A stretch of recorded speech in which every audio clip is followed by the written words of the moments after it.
मिस्र देश पिरामिड संपर्क में बहु ऐतिहासिक धार्मिक एवं दार्शनिक तत्व संबंधी मतवाद थिले मध्य अन्य एक मतवाद होची वैज्ञानिक मतवाद।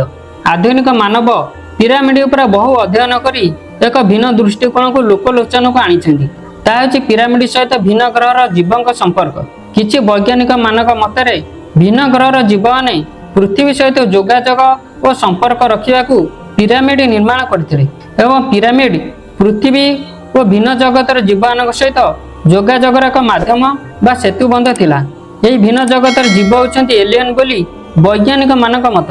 तांका मतरे एलियन निजर एडवांस टेक्नोलोजी सहित पृथ्वी पृष्ठ को आसीथिले एवं निजर प्लानेट सहित संपर्क रखिबाकू पिरामिड निर्माण करथिले।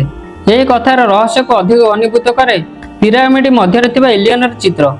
कारण पिरामिड कांथरे एपर किछि चित्र देखिବାକୁ मिले जहाँ एलियन सहित सामंजस्य रखी थाए। कुआ जायथाय जे पिरामिड किछि निर्दिष्ट तारांग सहित परफेक्ट अलिग्नमेंट निर्मित होछि।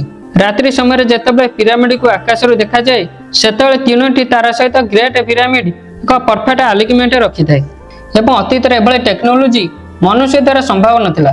तेणु यह एक रहस्य अटे। कुआ जायथाय जे एही तारारू एलियन पृथ्वी पृष्ठ को आसीथिले एवं पिरामिड निर्माण करथिले।